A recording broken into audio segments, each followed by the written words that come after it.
Dr. Sarah Chen stared at the golden envelope that had materialized on her desk in the Lunar Research Station. The security systems hadn't registered any breach, and the cameras showed no sign of intrusion. One moment her desk held only the usual clutter of research papers and mineral samples. The next, this impossible object appeared. The envelope shimmered with an inner light that seemed to shift between gold and silver, defying the harsh fluorescent lighting of her office. Sarah reached out, hesitating for a moment before her fingers made contact. The material felt warm, almost alive, and smoother than any paper she had ever touched. "Computer, run material analysis on the object," she commanded, placing the envelope under the desk-mounted scanner. The results scrolled across her screen. Error.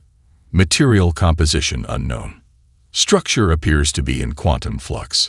A soft chime from her comm unit interrupted her examination. "Dr. Chen," her research assistant's voice crackled through the speaker. "The director wants to know if you've received their message yet." "What message?" Sarah asked, still studying the envelope. "I've been analyzing this strange." "That's exactly what he's asking about. He says it's appeared in every major research facility across the solar system. They're calling an emergency meeting in 10 minutes. Sarah carefully broke the seal on the envelope.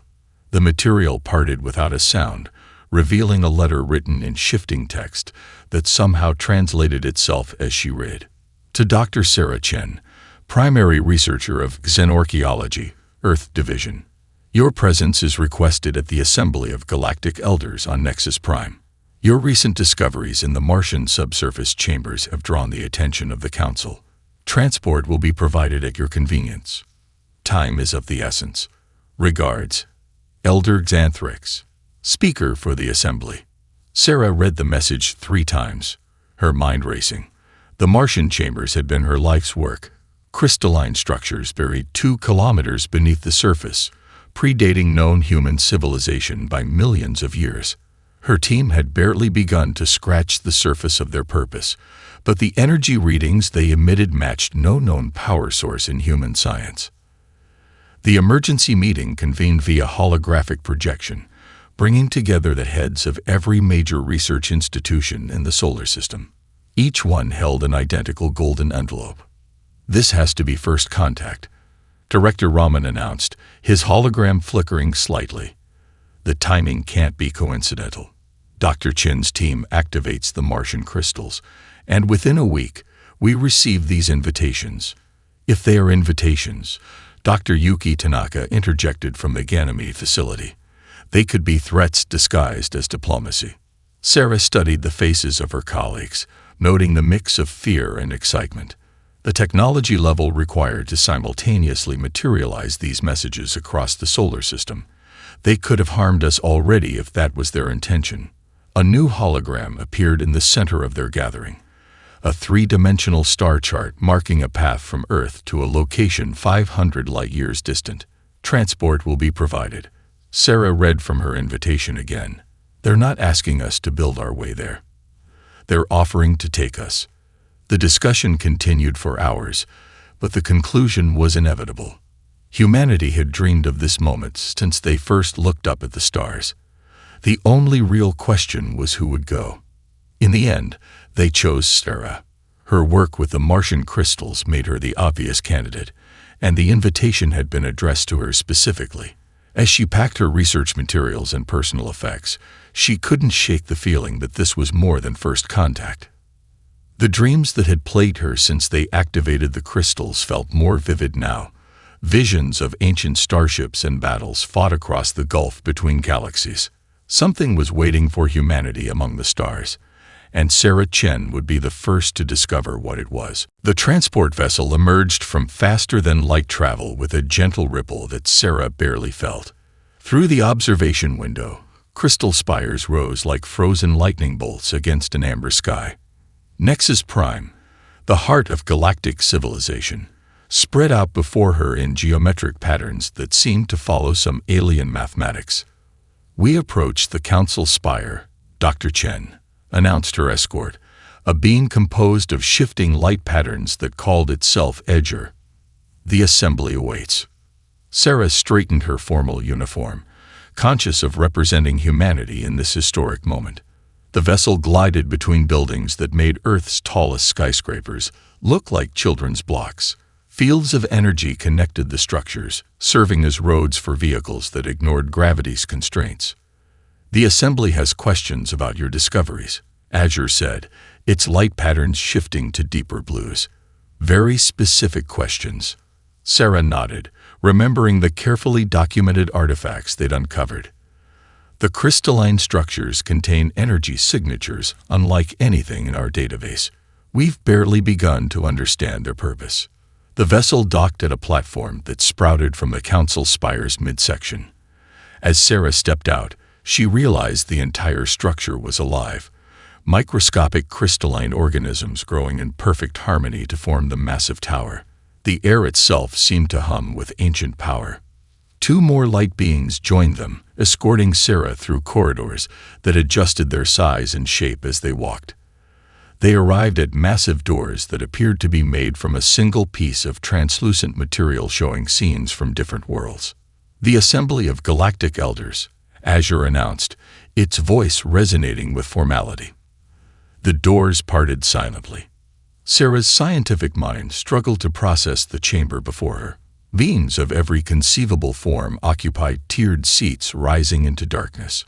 Some were physical, crystalline, biological, mechanical, while others existed as patterns of energy or distortions in spacetime itself. All attention focused on her as she walked to the center platform. Elder Xanthrix rose from the central position, their crystalline form catching light in hypnotic patterns. "Dr. Sarah Chen of Earth," they spoke, their words translated perfectly in her mind. "Your species has discovered something that changes everything." Holographic images appeared around Sarah, the Martian chambers, the crystal structures, the energy readings her team had recorded.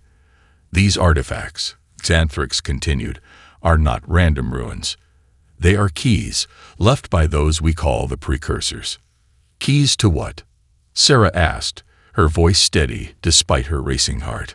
"To understanding why your species exists." Xanthrix's form shifted, revealing internal chambers filled with swirling light. "Humans were created, Dr. Chen. Created for a specific purpose by the precursors themselves." Murmurs rippled through the assembly. Sarah felt the weight of ages pressing down on her. "Created? But our evolutionary record was engineered," another elder interrupted, this one a being of pure energy. "Your junk DNA contains coded messages we've only now learned to read. Human beings are the result of the most advanced bioengineering project ever undertaken." Xanthrix raised a crystalline appendage, and new holograms appeared, double helixes spinning in complex patterns, highlighting sequences Sarah had never seen before. "You were designed as weapons, Dr. Chen. The ultimate adaptive species, capable of surviving any environment, overcoming any obstacle, and developing technology at unprecedented rates." "Weapons against what?" Sarah's voice barely whispered the question. The chamber darkened, and a new hologram appeared, a tear in space itself, darkness pouring through like liquid night. "Against them," Xanthrix said solemnly. "The threat the precursors foresaw. The enemy they knew would one day return." Warning lights flashed across the chamber walls. A new voice, urgent and afraid, cut through the silence. "Elder Xanthrix, we're detecting spatial anomalies in the outer systems. Multiple contacts emerging from dark space." Xanthrix's crystalline form pulsed with deep red light. "It seems, Dr. Chen, we activated those keys just in time. They're here." The council chamber erupted into controlled chaos as holographic displays materialized around them. Sarah watched as tiers in spacetime ripped open across star systems she had never seen before. Through each breach poured something her mind struggled to comprehend, waves of darkness that moved with purpose and intelligence. The Void Collective, Elder Xanthrix's crystalline form, pulsed with deep crimson light. They're attacking multiple systems simultaneously, just as the precursors predicted. A massive holographic map dominated the chamber's center, showing hundreds of worlds connected by glowing lines of energy. Red warning signals flared across dozens of locations as the dark entities emerge. Colony World Helios Prime is under attack, announced a mechanical being, its voice carrying electronic undertones of distress. Standard energy shields are ineffective. The collective is passing through our defensive lines as if they don't exist. Sarah stepped closer to the tactical display, her scientist's mind racing to understand what she was seeing. These beings, they're not just passing through the shields, they're shifting between dimensional planes. Our universe's physical laws don't fully apply to them. Correct. Xanthrix moved beside her, their crystalline surface reflecting the chaos unfolding around them. The Void Collective exists partially outside our reality. Conventional weapons cannot harm what does not fully exist in our dimension. Another alert sounded, more urgent than the last. The holographic display showed a massive colony ship trying to escape a void entity. The darkness enveloped the vessel, and Sarah watched in horror as it seemed to age centuries in seconds, its hull crumbling to dust. They don't just destroy.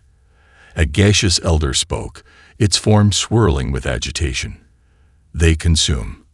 Energy, matter, time itself, all become fuel for their expansion. Reports flooded in from across the galaxy. The collective's attacks followed no conventional military strategy, yet displayed an intelligence that made them more terrifying than mindless destroyers. They targeted power stations, research facilities, and population centers with surgical precision. "This is why we were created," Sarah whispered, watching as another world went dark. "But what can humans do against something like this?" Elder Xanthrix's form shifted, revealing complex patterns within their crystalline structure. The precursors designed humans to perceive reality differently. Your brains are capable of processing multiple dimensional states simultaneously, though this ability has remained dormant. The artifacts you discovered on Mars are meant to awaken this potential. A new alert cut through their conversation. A void breach had appeared in Earth's solar system, near the Kuiper Belt. Sarah's heart stopped as she watched the familiar diagram of her home system. "We need to evacuate Earth immediately," one of the council members demanded. "If the humans are truly weapons against the collective, we cannot risk losing them before." "No," Sarah interrupted, surprising herself with her own certainty. "Earth's defenses may be primitive by your standards, but we're not helpless. If humanity was created to fight this enemy, then running away won't solve anything." The chamber fell silent as she stepped onto the central platform. "I need to return to Mars. The artifacts we found. If they're truly keys to awakening humanity's potential, then that's where we need to start. But I'll need help understanding how to use them." Elder Xanthrix turned to the assembly. "The human speaks wisdom. We created this council to preserve life in the galaxy. If we abandon humanity now, we abandon hope itself." The assembly voted quickly, approval lights flickering across the chamber. A small research vessel was prepared, equipped with the fastest drive systems available. As Sarah boarded with a team of council scientists, she caught one last glimpse of the tactical display. The Void Collective's attacks had already consumed 3 outer colony worlds. Earth had perhaps days, if they were lucky. Sarah knew the race to awaken humanity's true potential had begun. The Martian research facility hummed with new energy as Sarah led her mixed team of human scientists and council experts through the crystalline chambers. The structures they'd discovered months ago now pulsed with an inner light, responding to their presence in ways they'd never seen before. "The crystals are resonating with human brain patterns," explained Cattell, a maverick elder scientist whose theories about human potential had earned both respect and skepticism among the council. Their form, a shimmering field of quantum particles, danced with excitement as they studied the readings. Each crystal array is tuned to specific neural frequencies. Sarah pressed her hand against one of the crystal walls, feeling the subtle vibration beneath her palm. "It's like they're trying to communicate, but not through conventional means." She closed her eyes, and for a moment, she could almost grasp patterns hiding just beyond her normal perception. "Look at this," called Dr. Marcus Wong, her colleague from the lunar facility. He stood before a newly discovered doorway, its surface covered in symbols that shifted and changed as they watched. The patterns, they're not random. They're responding to our brainwave patterns. Cattell moved closer, their particle field expanding with interest. The precursors didn't just engineer your DNA. They built these chambers as training grounds, waiting for humanity to reach the right technological level to activate them. The team progressed deeper into the facility, each chamber revealing new wonders. In one room, holographic displays showed human DNA strands, highlighting sequences that modern science had dismissed as non-coding junk DNA. But as they watched, these sequences unfolded into complex patterns that mapped perfectly onto human neural networks. "These aren't just records," Sarah breathed, understanding dawning in her mind. "They're instruction manuals. The precursors left us everything we need to understand our true capabilities." A sudden tremor shook the facility. Far above, on the Martian surface, sensors detected another void collective breach opening at the edge of the solar system. They were running out of time. "Here," Cattell called urgently, their form brightening with discovery. "This chamber is different from the others." They had found a circular room with a crystalline platform at its center, surrounded by arrays of the same material they'd seen throughout the facility. Sarah stepped onto the platform, drawn by an instinct she couldn't explain. The crystals around her began to pulse in rhythm with her heartbeat. "It's some kind of activation chamber," she said, her voice tight with anticipation. "The records we found suggest humanity wasn't just engineered for physical adaptation." Cattell explained, operating controls they'd just learned to decipher. "Your brains were designed to perceive and manipulate quantum probability itself. You can sense multiple dimensional states simultaneously. You just need to learn how to access this ability." The chamber hummed to life, crystal arrays aligning around Sarah. "What exactly am I supposed to do?" she asked, fighting down a surge of nervousness. "Trust your instincts," Cattell advised. "The precursors built these patterns into your very DNA. Let the crystals guide you." Sarah closed her eyes, focusing on the vibrations flowing through the platform. The sensation reminded her of the dreams she'd been having since they first discovered the facility. Dreams of starships and battles across dimensions. But now, awake and fully aware, she began to understand they weren't dreams at all. They were memories, not her own, but encoded deep within her genes by the precursors themselves. The crystal's resonance peaked, and Sarah gasped as her perception suddenly expanded. The chamber, the facility, even Mars itself seemed to exist in multiple states simultaneously. She could see probability waves flowing around objects, connecting everything in streams of quantum potential. "It's working," Cattell announced excitedly. "Her neural patterns are aligning with the quantum field matrices. She's beginning to perceive reality as the precursors intended." Sarah opened her eyes, seeing her world through new senses she never knew she had. "I understand now," she whispered. "I know how we can fight them." Captain Maya Rodriguez sat in the cockpit of her interceptor, watching the impossible tear in space growing larger near Jupiter's orbit. The Void Collective's breach rippled with dark energy, defying every natural law she'd learned in flight school. But something felt different today.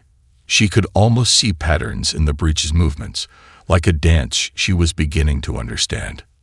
"All squadrons, maintain defensive positions," she ordered, her voice steady despite the strange sensations flooding her mind.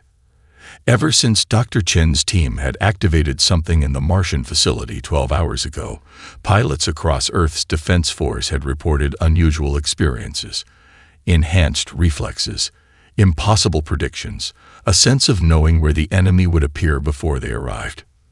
The breach pulsed, and Maya felt it before her instruments detected anything. "Echo Squadron, break right. Delta formation now." Her pilots responded instantly, their ships moving in perfect synchronization. A moment later, dark tendrils of void energy lashed through the space they had just occupied. For the first time since the attacks began, Humanity had successfully evaded a void collective strike. "Control, are you seeing this?" Maya's tactical officer's voice crackled with excitement. The captain predicted that attack before our sensors picked it up. In the Mars facility, Sarah Chen watched the battle telemetry with Kittel and her research team. "It's spreading faster than we anticipated," she observed, monitoring the neural pattern changes appearing in humans across the solar system. The activation sequence didn't just affect those near the facility. It's awakening something in all of us. Hill's quantum form sparkled with enthusiasm.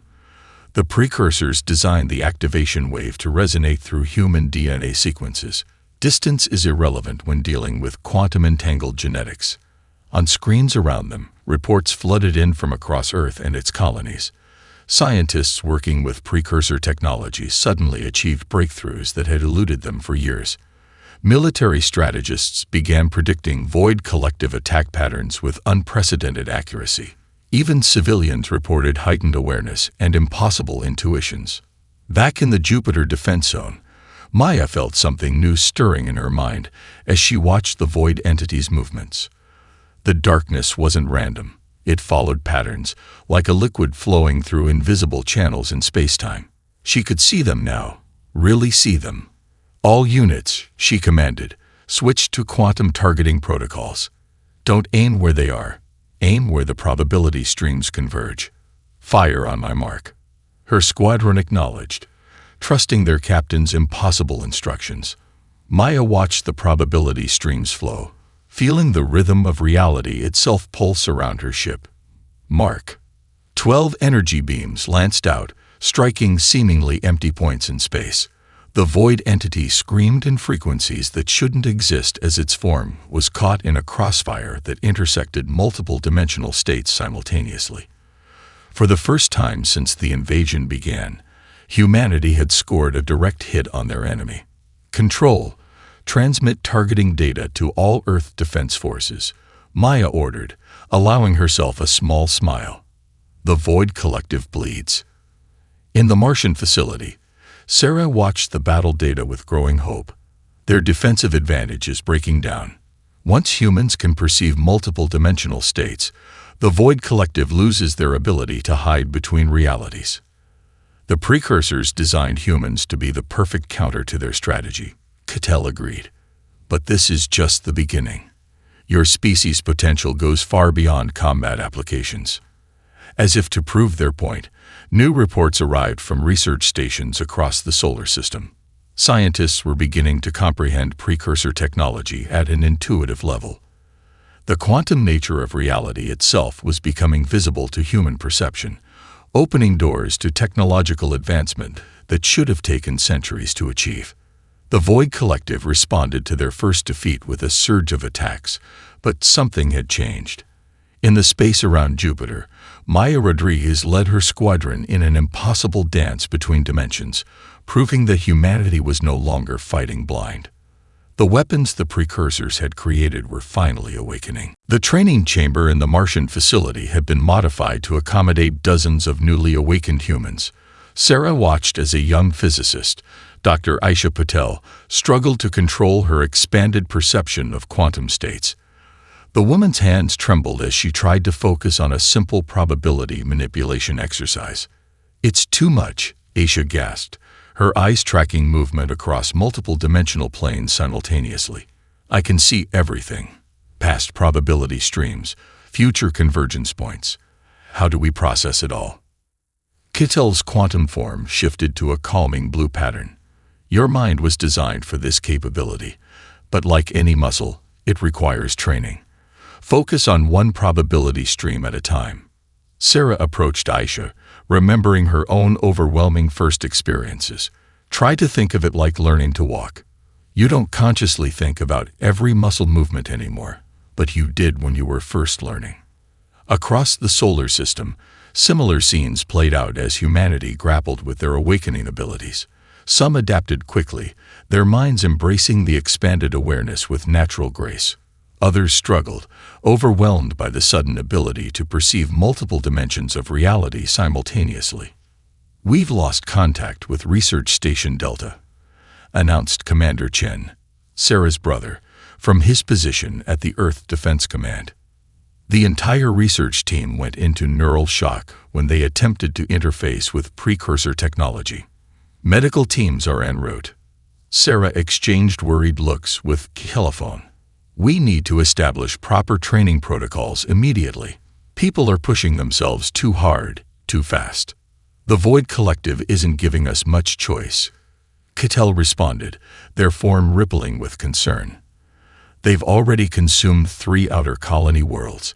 Earth's defensive lines are holding for now, but only because of the awakened pilots and gunners. In the station's medical bay, Dr. James Morrison worked with a group of psychiatrists to develop mental exercises for managing the new abilities. The human brain is remarkably adaptable, he explained to Sarah during a brief break. But we're asking it to process information it was never meant to handle consciously. We need to develop new frameworks for understanding multidimensional awareness. A priority alert flashed across their communication screens. Captain Rodriguez's squadron had engaged another void entity near Saturn, but something had gone wrong. The feed showed her ships executing perfect quantum state attacks, but Maya's voice carried an edge of strain. The dark energy is speaking to me, she reported, her words tense. It's offering power, knowledge. Some of my pilots are hearing it too. We need to rotate the squadron out immediately. Sarah felt a chill run down her spine. The Void Collective is adapting, learning to target our newfound abilities. They're trying to tempt us with shortcuts to greater power. A common strategy among higher dimensional beings, Cattell observed. They offer quick mastery in exchange for loyalty. We've seen it destroy civilizations before. Sarah made a decision. We need to consolidate our training efforts. Commander, she addressed her brother. I want all awakened personnel rotated through the Mars facility. We'll establish a proper academy here, with Cattell and the other council scientists helping develop a structured curriculum. Agreed, her brother responded. I'm already seeing signs of burnout among our forces. We need to balance immediate defense needs with sustainable development of these abilities.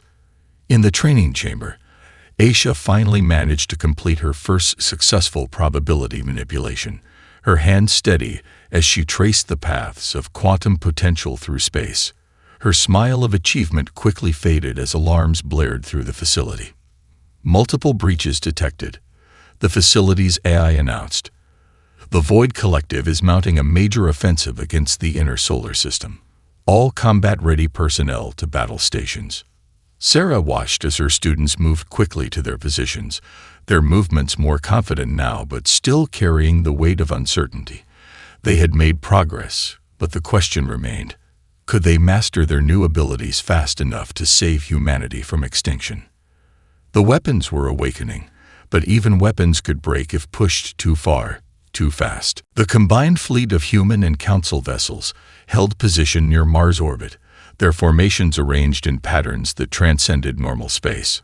Sarah stood on the bridge of the flagship Prometheus, her enhanced senses tracking probability streams that flowed like rivers through the void. The collective is gathering their forces, Captain Rodriguez reported from her squadron leader position. Multiple breach points forming. They're not trying to hide their movements anymore. Through the quantum-enhanced sensors, they watched as reality itself seemed to tear open. The Void Collective emerged in force, not the small reconnaissance units they'd faced before, but vast swaths of dark energy that twisted space into impossible shapes. All ships maintain quantum-synchronized positions. Commander Chen ordered from Earth Defense Command. Remember your training. Trust your perceptions. Sarah closed her eyes, extending her awareness through the fleet. The weeks of intensive training had paid off. Each human crew member now operated in perfect harmony with their awakened abilities, their minds tracking multiple dimensional states as naturally as breathing.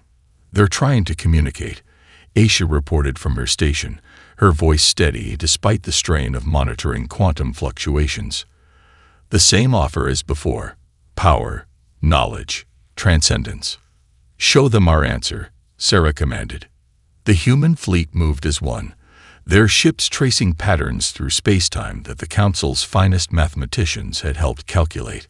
Energy weapons fired not at where the Void Collective was, but through the probability matrices where they existed across multiple dimensions.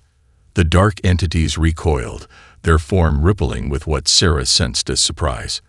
They had expected resistance, but not understanding, not mastery. Second wave. Commence Operation Lightbridge. Commander Chen ordered. Council vessels activated technology that the awakened human scientists had helped modify. Beams of energy that existed in quantum superposition lanced out, guided by human minds that could track their paths through multiple realities simultaneously. The Void Collective responded with overwhelming force. Dark tendrils lashed out, attempting to aid ships into dust or pull them into dimensional pockets where time ran differently. But humanity had learned to see these attacks coming, to trace their quantum trajectories before they manifested. They're adapting, Cattell warned, their quantum form pulsing with urgency. The collective is learning from each exchange. Sarah nodded, having anticipated this. All ships, initiate Protocol Omega. Show them why the precursors chose humanity. Across the fleet, human minds reached out not just to perceive reality's quantum nature, but to actively reshape it. The training simulations had proven it was possible, but this would be the first full-scale attempt. Captain Rodriguez led her squadron in an impossible maneuver, their ships phase-shifting between dimensional states faster than the Void Collective could track. Other vessels followed suit, the human crews instinctively grasping patterns that had taken the Council species millennia to understand. The collective is trying to retreat, Aisha reported with surprise. They're realizing we can match their dimensional shifts. Not yet, Sarah said firmly. If we let them escape, they'll return stronger. We end this now. The final phase began. Human consciousness, evolved beyond its original design, reached out to grasp the very fabric of space-time. The Council vessels provided the energy, but it was human minds that wielded it, weaving a quantum matrix that would trap the Void Collective in a single-dimensional state. Dark energy writhed and fought against the enclosing matrix. The collective's vast intelligence screamed across dimensional barriers, offering everything from godhood to universal dominion. But humanity had found something stronger than mere power. They had found their purpose. Matrix stabilizing, Aisha called out. Quantum containment at 80% and rising. Through the viewport, Sarah watched as reality itself bent to human will. The weapons had become masters, and the galaxy would never be the same. 3 months after the final battle, Sarah stood before the assembly of galactic elders once again. The council chamber felt different now, not just because she could perceive its quantum architecture with her enhanced senses, but because humanity now held a seat among its ranks.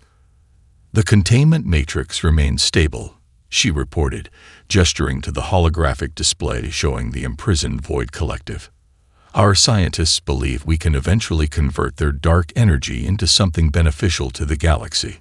Elder Xanthrix's crystalline form sparkled with appreciation. You have exceeded even the Precursor's expectations. They designed you as weapons, but you have become something far more. Sarah watched as new holographic images appeared, showing humanity's rapid progress since their awakening. The Mars Academy now hosted students from across the galaxy, with humans teaching other species how to perceive and interact with quantum reality. Captain Rodriguez led joint training exercises, showing council pilots how to navigate dimensional shifts. We've identified more precursor facilities throughout Earth's solar system, Cattell added, their quantum form now permanently assigned as humanity's scientific liaison. Each contains new knowledge, new potential waiting to be unlocked. And yet, a gaseous elder spoke, their form swirling thoughtfully. Humans continue to surprise us. You've taken the Precursor's gift and developed it in ways they never imagined. Dr. Aisha Patel's research team had recently demonstrated that human quantum perception could be used for more than just combat or space travel. They were developing medical techniques that could track diseases across probability streams, catching illnesses before they manifested. Others had found ways to accelerate planetary restoration, healing environmental damage by manipulating quantum states. "We understand now why the precursors chose humanity," Sarah said, her voice carrying across the chamber. "Not just because of our adaptability or our potential for quantum perception. They chose us because we could evolve beyond our original purpose." Commander Chen's report from Earth confirmed her words. The awakening had changed humanity's trajectory, but not their essential nature. People still created art, fell in love, dreamed, and explored. They had gained immense power, but maintained their humanity. "The Council has reached a decision," Elder Xanthrix announced. "Earth will become the center for a new initiative. The Quantum Development Program will unite species across the galaxy, with humanity leading the way into a new era of evolution." Sarah felt a familiar presence enter her quantum awareness. Captain Rodriguez, arriving with her squadron from their latest training mission. Maya had become a legend among Council species, proving that humans could master dimensional combat while maintaining their moral compass. "There's something else," Sarah added, sharing a knowing look with Telephone.